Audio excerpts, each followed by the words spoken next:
Okay, today I'm going to be trying to explain why a magnet pushes and pulls at the poles. I've said energy has two leaders, but Ken L. Wheeler, who says he wrote the book on magnetism, is bringing out his 4th edition soon. Well, I'm going to point out a massive problem in his 3rd edition, let's just say.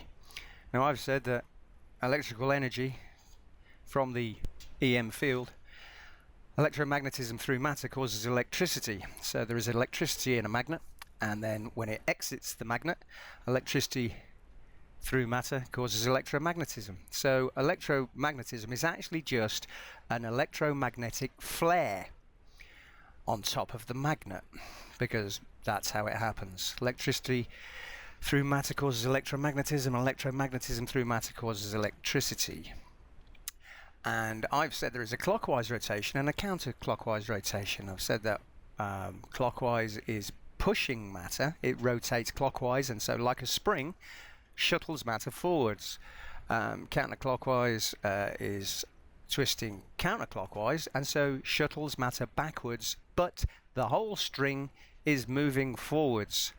So I'm going to show why this pattern actually occurs by rotations. This has never been seen before, never even thought of, never explained, so I'm giving it my best shot. I haven't been working long with magnetism, so we'll have to see how it goes. First off though, we're going to listen to Ken L. Wheeler, aka Theoria Apophasis. On YouTube, he is currently the king of magnetism, and so I just want to point out a mistake he's made and show why he is incorrect.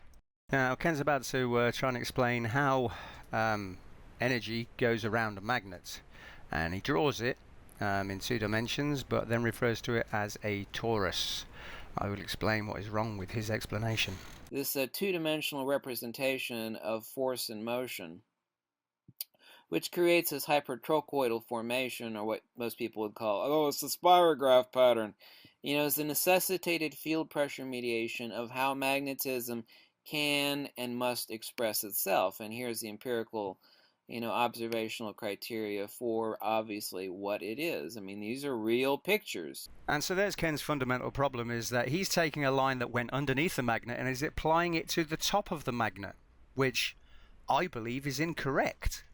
What is here, if this is sort of the model of an atom, which it is, if it were a coherent atom, this is how it expresses itself. This is a 2-dimensional toroid, which is expressed as a 3-dimensional toroidal force and motion reciprocation. Now you're only seeing 2-dimensional reciprocation vis-a-vis my drawing here, but what you can't see is the fact that it is expressing and extrapolating itself as a reciprocating processional hyperboloid, which navigates out this hypertrochoidal formation. That is the only way that force and motion can express itself.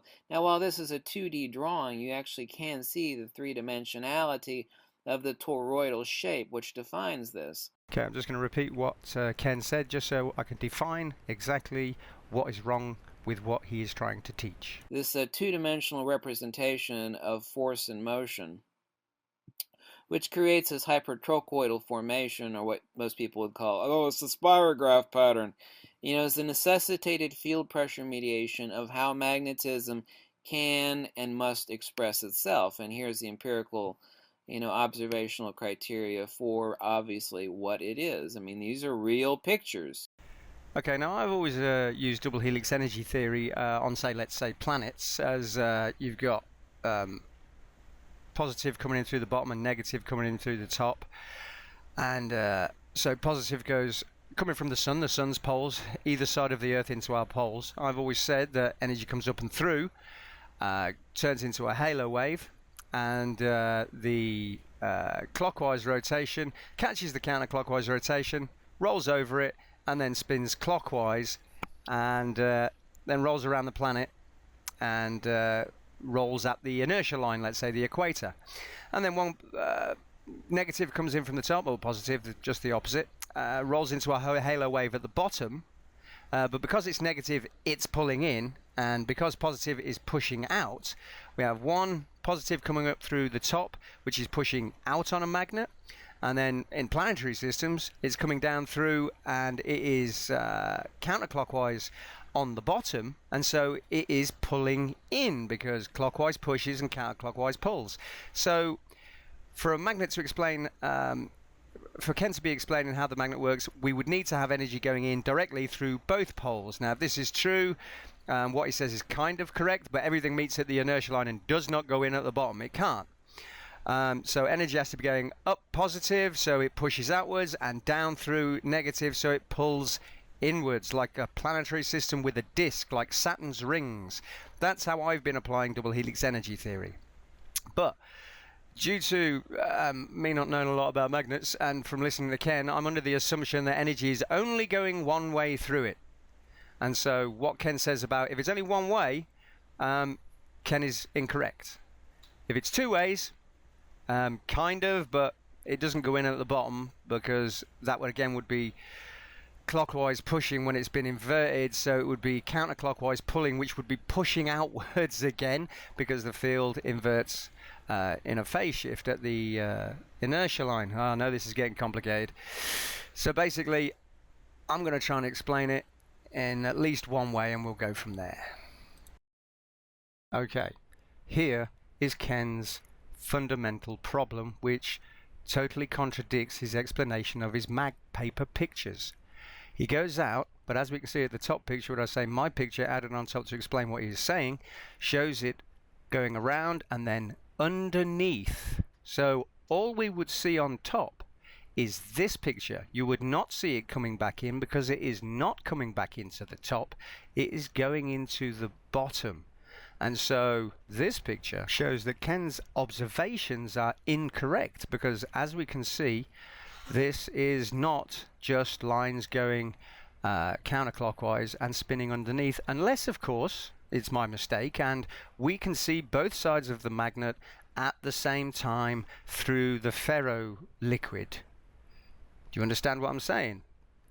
This picture only goes one way and then the rest goes underneath. So if that's true, then this picture is incorrect, because it has a return line as he keeps drawing, but that line's underneath. So if we can see both sides of the magnetic field here, then that's just a little confusing and it should have been explained so. But because I know that there's two leaders, I'm now going to explain it using double helix energy theory, which has positive and negative leaders, and they spin clockwise and counterclockwise. Okay, so this may be complicated. I've built a physical model of what is actually happening, so let's go through it. Now, this is where I discovered the two leaders in water, and Ken is actually mistaken. It's not an egg pattern, it's actually a pine cone pattern. And as you can see, same pattern that's found in magnetism is found here in flowing water, which means that magnetism isn't real and it's energy flow. And that's going from a dielectric circuit downwards into a water flare, which is exactly the same as a magnetic flare. So I have here, in water and not magnetism, leaders going in two ways to cause a pine cone pattern. And then at the outside there is an Ouroboros torus ring, which is where everything is rotating. The fact that I have two leaders on mine show that there is two leader travel all the way out through the Ouroboros and out and underneath the magnet. It is not possible for that water to be spinning out and then spinning back into the middle. It's not possible, obviously.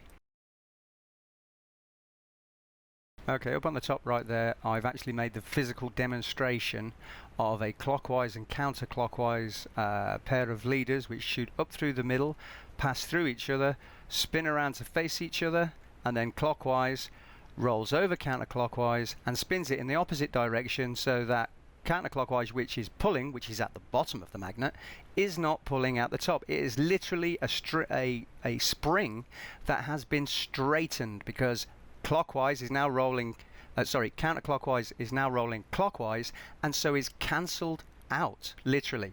The spring is unwound and straightened, whereas the clockwise rotation rolls over the counterclockwise and keeps rolling clockwise. And that is the picture, that the video I've got running at the top there. energy can be compared to a scroll.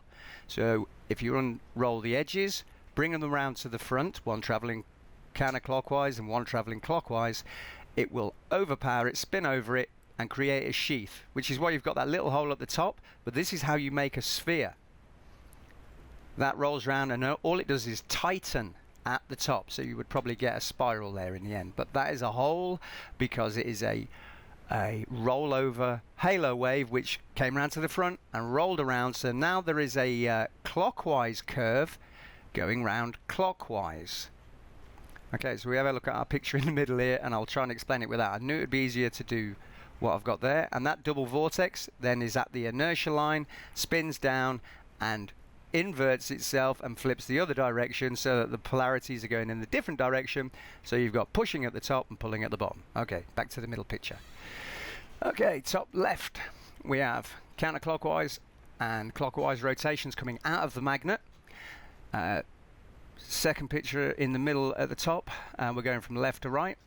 Clockwise spins around, clockwise comes around, clockwise rolls over counterclockwise and spins clockwise, because we've got clockwise, which is the whole thing spinning clockwise, and then that splits into two. So we have counterclockwise and clockwise, because inside every single there is another pair of doubles. So if it splits into counterclockwise and clockwise, that clockwise now has a counterclockwise, and the counterclockwise now has a clockwise.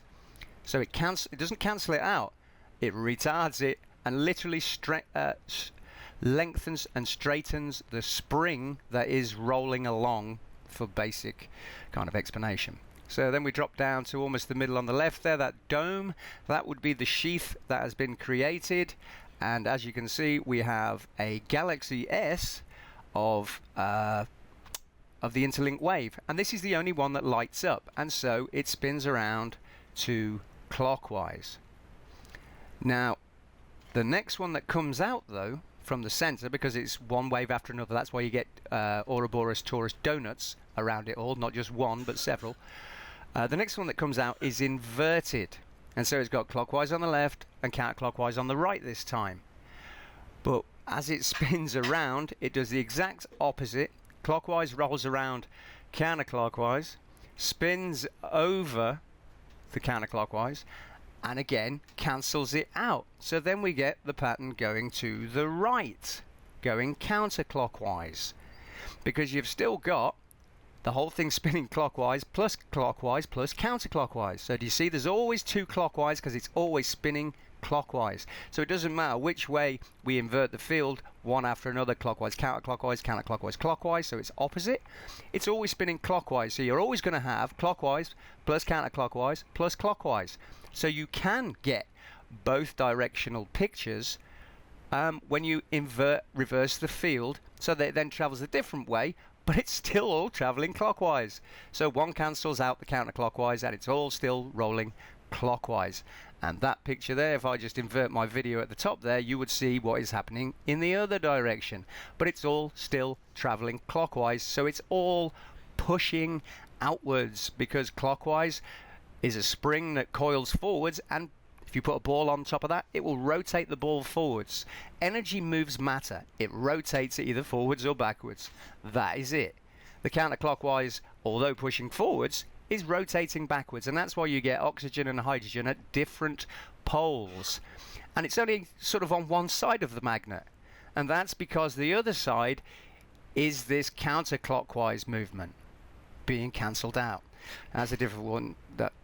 That's a hard one to explain. But one side is clear and one side is cloudy, but one side is transporting hydrogen and oxygen. The other side kind of isn't transporting anything, it's just kind of held there.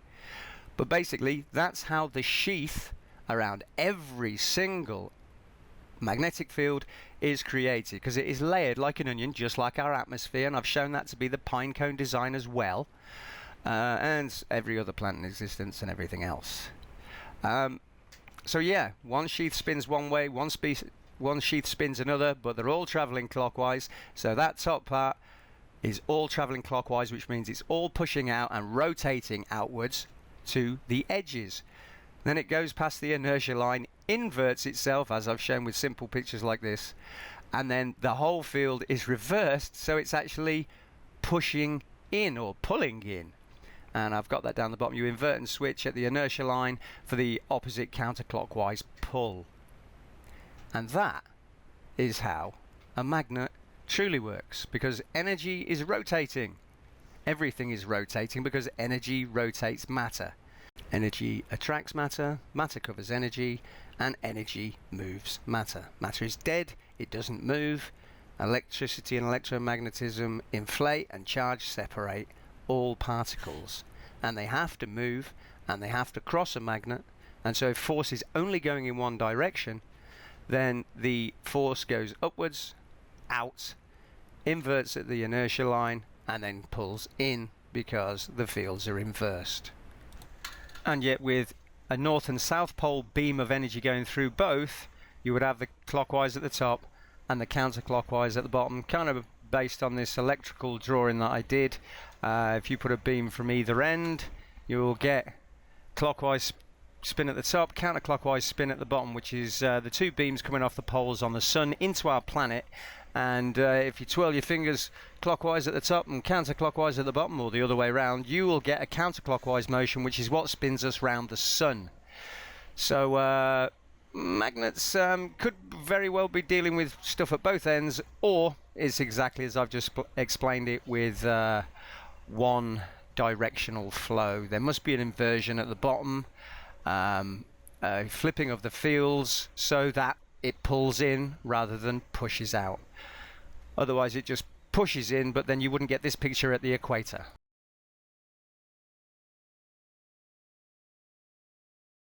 This is my screenshot of my collections showing that electricity charge travels as a vortex. This planetary body shows that there is an overlap because of the two different directions of travel. There are many more. This shows the pine cone. This is the religious symbol for the dielectric circuit with the pine cone waveform. Here's smoke travel compared to the electric universe. That purple picture of theirs has energy from the top and the bottom, and so does smoke. So magnets may well have that too, although I'm getting the understanding that there's only one direction. And this is to show that what I'm doing is actually kind of biblical. If you notice the Jesus on the right there with one hand up and one hand down, well, that's the same as some energy travel. I've tried to draw every mode of energy travel, but basically in the center at the bottom there, you've got in the center three pictures: halo wave, right arm up, right arm down, left arm up, right arm down. And as we see, the Baphomet, or whoever that is on the left, he copies Jesus because the enemy wants to be like God. And from God's hand, horns protrude, which again is another inferring of several other religious kind of things. But yeah, energy travel has been portrayed by the picture of Jesus and by the imitation of the enemy of God. And so this isn't, you know, something that I've just been looking at. This is something that I found to be in everything from mythology to religion. And of course, magnetism, and God has horns coming out of his hand, and we see horns coming out of a magnet. But again though, it all comes down to this little video that I've got, which proves that magnetism doesn't exist. Only energy flow does, and the universe is electric and electromagnetism, and so is God, as per Habakkuk 3:4 original Hebrew. He is as the light, and from his hand horns protrude, and this is the hiding of his power. Thanks very much. I'm just going to leave you with a couple of bits of work that I did that try and falsify what I've done, just to show you that I'm, you know, trying to make sure it's correct. And so I'll just leave you with that. Thanks very much. My name is Lee, and I'm a Christian.